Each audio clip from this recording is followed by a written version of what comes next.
Hey guys, Ash here coming at you today, answering your questions regarding Friendly Challenge and the new spells and troops in Clash of Clans. Basically update questions. Before I get into those questions, I do want to give a shout out to three of my Patreon clans. A lot of people ask me for good suggestions of clans to join other than my own Alliance clans, and I can genuinely suggest Heisenberglers, Talladega Knights, and Said She Was Level 18. So I'm going to go ahead and highlight three of their clan raids as well as their clan banner to start out this episode. Now let's hop right into those questions. Oh, and by the way, I should mention all of these questions came from the Clash of Clans forums. The forums are a great community. There is a lot of spam and there is some negativity, but if you can weed through that, there's a lot of really solid people there. I really highly recommend you guys check it out. So here are the questions that were asked in the thread that I posted about the update. So Dave and his army has a lot of questions, as you can see, so I'm going to go ahead and take them off the screen right now and just read them myself and answer them myself so you can see the actual raid. So he says, Ash, thanks for doing this. What is the point of preparation day if you can't scout bases? Well, it's a good question, right? So a lot of people have been asking why even have preparation day? And I think the answer is twofold. You can still scout bases, however, you can't scout the CC troops. I know that's a feature that a lot of our clans use to try to figure out what is in the enemy's clan castle. But you can go ahead and scout the base and just take a look at the base's strength. That will give you an idea of how many Inferno towers you are up or down, or how many Eagle Artilleries, how many Town Hall 9s, 10s, 8s, whatever you have versus the other opponent's clan. So it will give you a good picture of the advantage or the disadvantage you might have in that war. Question number 2, would you prefer us to be able to scout and have a 48-hour cooldown or a 24-hour cooldown and no scouting? That one's a pretty easy one in my opinion. I actually think that the 24-hour cooldown is certainly enough. It's already a long time to ask more casual players to wait before they can share a new village in the Friendly Challenge feature. So I'm a big fan of having the 24-hour cooldown versus the 48-hour cooldown and no scouting. So I actually like it the way it is now. Number 3, does the clone spell need changing and housing space and edits to make it more suitable in the game? That's a good question too. I'm actually one of the only YouTubers, because I actually watched everybody's sneak peeks who put them out there, because let's be honest, I'm curious to hear their opinions, and in this case, how they differ from my own. If you guys caught all my sneak peek of videos, you see I use clone in almost all my attacks because I really love the spell. I think it might even be a little bit overpowered. I'm not calling for a nerf, certainly not before we've even seen it in game, but for me, the clone spell seems really super powerful. I mean, think about it. The clone spell can clone up to 35 extra troops.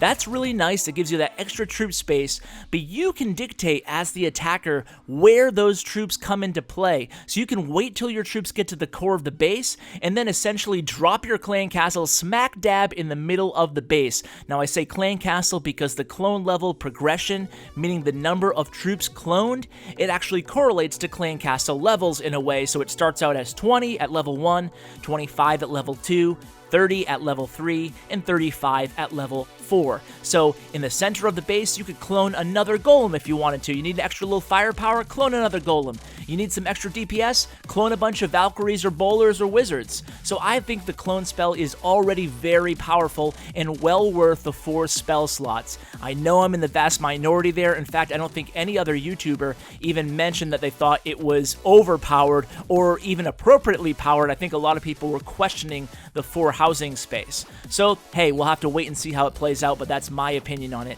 Number 5, how many more sneak peeks can we expect? Well, the sneak peeks are officially over after the release of the Baby Dragon sneak peek and the Minor sneak peek, so we should be expecting an update hopefully very soon this week.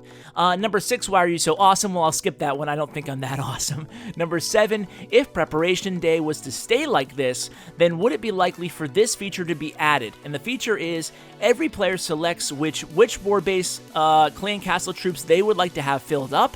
Then automatically it gets filled up and nobody has to spend a thing. So essentially Dave and his army is asking, is there a way for the troops to be, the clan castles, excuse me, to be auto-filled and no one has to actually fill them?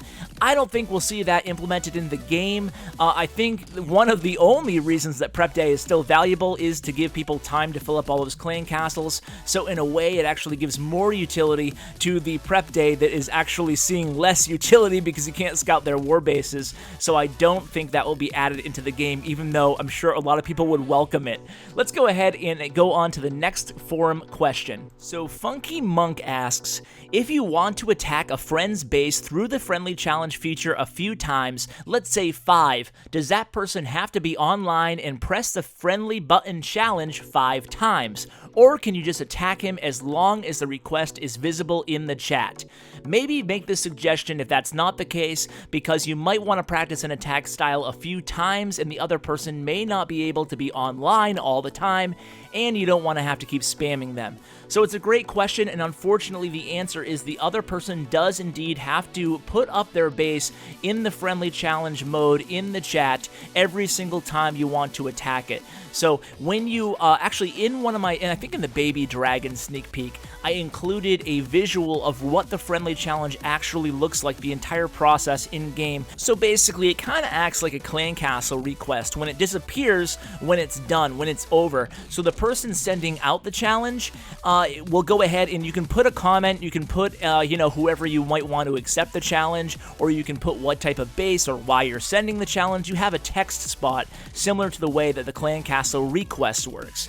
Now, once somebody accepts the challenge, there is obviously the attack period up to 3 minutes and 30 seconds where people can actually live spectate, and then once the attack is over, the attacker gets all their troops back, refunded. It happens immediately. You basically go back to an untouched camp. The defending clan castle troops are replenished, and then the challenge goes away. So that's how it works. I'm not sure if they're going to go ahead and institute an unlimited attack feature. However, I do think that they are going to expand upon the friendly challenge feature. I've heard all kinds of really cool ideas from the development team, so we'll have to see and wait and see what actually makes it in-game, but I am pretty confident that some really cool add-ons and elaborations, I guess, are coming on the friendly challenge feature. Let's go ahead and move on to our next question. So Bob Soul asks, if you drop a clone spell on already cloned troops, will it re-clone and double them? And the answer to that is yes, it will. Anything in the clone radius will indeed be cloned, except for heroes and obviously for other spells, with the exception of the skeleton spell, which will indeed be cloned the skeleton spawned. The second question he asks is, will the prep day have any use other than filling clan castles and seeing how strong the opponent is? And the answer is no, not that I can think of off the top of my head.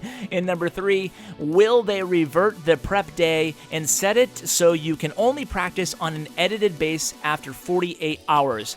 I don't think so. I think they're pretty happy with the adjustment that they made regarding the prep day, how you can't scout the opponent's war base, but you can go ahead and see its strength, and I think they're very happy with the 24-hour cooldown, so I don't think it will be edited or changed to 48 hours, excuse me. I think that's going to be pretty much locked in terms of the duration of prep and war day and the cooldown period. Let's move on to the next question here by Raptor's Sleeve.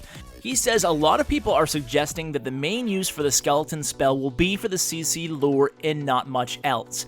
What other uses do you envisage for this spell based on what you have seen so far? I wonder whether it could be used to take out an air defense instead of Zap Quake. Well, that's a great question. First of all, to address the second part of the question, you actually nailed it right there. I tested it out on many different base designs, and using 4 maxed out skeleton spells, so basically 4 spell slots, you can take out a maxed air defense even if there's a wizard tower adjacent to that max air defense. So essentially you can save 1 spell slot instead of having to use 2 lightnings and 1 earthquake. So that is one use right there. And additionally to that, I think that the main use for it is going to be for distraction. Now, I don't think at this time that the skeleton spell is going to be used to lure CC troops. I think they got rid of that, and I'm not able to confirm that right now 100%. I did ask the Clash team, but I have not received an answer at the time of this recording. However, when I do receive a final answer on that, I will go ahead and put that in the description to this video. But I am pretty confident that when the update comes, the skeleton spell will not be able to be used to lure clan castle troops, because that is the case right now with the updated build that we have access to. However, that might lead somebody to comment that, hey, I don't see any use for this spell anymore. Well, beyond just taking out a max air defense with 1 or 4 of them, or even 2 air defenses with 8 of them if you want to do so, well, you can actually do many other things with a skeleton spell. Number 1 is, in a real pinch, if you use it as your 12th or 10th spell, depending on what town hall level you are, you can use it for cleanup. I mean, it does summon, what is it, like 14 skeletons? I don't have the numbers right in front of me. You can take a look at the sneak peek video if you want to actually find out the exact stats on that.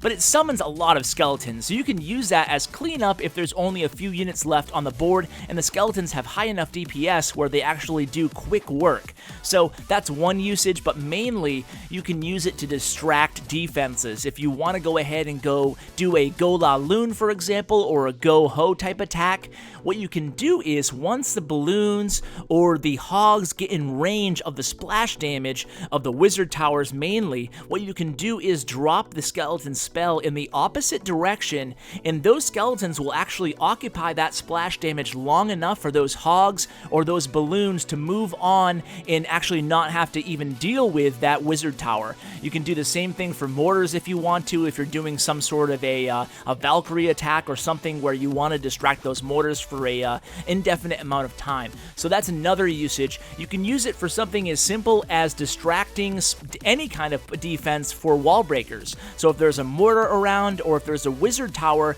that's bordering the perimeter of a wall on a village, what you can do is, and I actually showed this on my sneak peek video, you can put the skeleton spell inside the base and then immediately drop those wall breakers, and the skeletons will stay alive for about 2 or 3 shots by that wizard tower, which will be plenty of time to get those wall breakers on and get into a base in an area where previously, without the skeleton spell, you would not have been able to. So I do see some uses for the skeleton spell beyond just the CC lure, which I don't think is going to be able to actually happen anymore in the game once it goes live. We'll have to wait and see. Let's move on to the next question.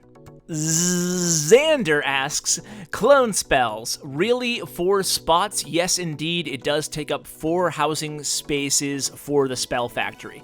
And skeleton spell drags CC, as I just discussed, not sure that's going to be the case when the update goes live. Question number 3, are the tournament standards for friendly challenge? Well, that's a great question, and the answer right now is no, but maybe we'll see that added to the game. Number 4, do you have to use all buildings in order to attack a layout as a friendly challenge? Well, as the defender, you do have to share one of your bases, so you do have to use all the buildings as the defender, the person issuing the challenge, and as the attacker, you do have the option of using some of your troops, or none of your troops, or all of your troops, but none of them are expended. His next question, are the stats on the skeletons spell skeletons? Are they as strong as witches? Good question. I think the stats are actually provided in that episode. Okay, do clone spells clone clones indefinitely? I think what he's asking there is, do the cloned units last forever? And the answer is no. They last around 15 to 17 seconds, regardless of if it's a cloned unit for the first time or a clone of a clone, they still last for about 15 to 17 seconds. Can you clone CC troops? That's a good question, and the answer is yes. So essentially, as a Town Hall 10, you could clone, say, level 4 Lava Hounds, or you could clone level 3 Witches, or level 4 Bowlers. That would be an excellent use, especially as a Town Hall 10 use of the clone spell. Just make sure you drop those troops first, because that's what dictates the order of the cloned units. Whatever troops were dropped on the map first will have priority when they touch that clone spell radius. Okay, next question. How long does a clone spell stay on the battlefield? Does it disappear after a time? And what's the max capacity cloning is filled? Well, the max capacity is 35 troops for the max level 4 clone spell, and the clone spell itself does stay on the battlefield similar to the time of a rage spell. Actually, I don't know the exact answer to that. Let me go ahead and time it and come right back. 1 moment, please. Alright, so the answer to that last question is 15 to 17 seconds. I timed it at 16.2 seconds for the spell duration as well as the hologram duration or the cloned unit duration, so they appear to share the similar statistics there. Let's move on to the next question. So Jeeb16 says, firstly, Ash, I think it's great that you're utilizing the forums to put out these videos. Lots of untapped potential here other YouTubers should use more often. Well, thank you, Jeebs. My question is regarding the build for friendly challenges. My understanding is that you still need to build the army and have it ready to attack just like you would in a farming raid. The issue I see here is that most people aren't going to be using, say, a Go La Loon or a Go Va Ho for farming, although these are the types of builds that will be testing the clanmates' war bases or general practice. So this is going to put a little hindrance on farming runs and just waste resources on heavy DE builds. Do you see any problems with allowing users to queue up armies specifically for friendly challenges without having to actually build them? Maybe once you click the friendly challenge button, there is a screen where you can create and build and then just attack. Once again, thanks for doing this. So that's a great question, right? And I actually think it's a great idea by Jeebs. As long as the army still costs you the resources, I don't see any reason why you couldn't have a separate queue for your friendly challenge troops. And then you can go ahead and alter those if you want to, but I still think it's important to make sure that that army does cost resources, but it'd be cool if you had a different troop selection and maybe preset troops that you just had the cost right there, so you knew how much it was going to cost you. You click the button and that whole army is built for you instantly, but it does cost the resources and you can only use it in friendly challenges. That way it couldn't be abused for farming purposes. So I actually really like that idea, and like I said earlier, the Clash team is looking to expand upon this new friendly challenge feature, so maybe this is one of the ideas that they'll look at. Maybe not this exact idea, but maybe something similar to it to make it a little bit easier for people who are mainly farming to still be able to build and practice war attacks at the same time. Okay, now wrapping things up here, XWizX asks, hey Ash, thanks for doing this. From my understanding, the way the friendly challenge works is that a player chooses any one of his 6 layouts that they wish to offer to the clan chat to be challenged. Of course, for the friendly challenge to be effective war practice, the attacker would have to scout the base in advance so they can build the army specific to that base. My question is, how would we view the layout as the defender is going to offer, to be challenged so that we can plan for it? Thanks in advance for your clarification. Well, this is a nice easy one, and the answer is you're able to scout from that friendly challenge request. So right in that chat, you can see the revamped chat in my Baby Dragon video, and you'll see that there's all kinds of new buttons there. You can request troops right from your clan chat area, you can look at your clan tab right from the clan chat area, and you can also send out a friendly challenge. Once you do so, your clanmates will be able to scout the base and go ahead and plan an attack, and then finally accept the challenge, and they'll be transported to the base, very similar to a clan war attack on battle day where you can scout beforehand and then attack right afterwards. So guys, that's gonna do it. Thank you so much to all the forum people for asking all those great questions. I hope it helped a lot of you out,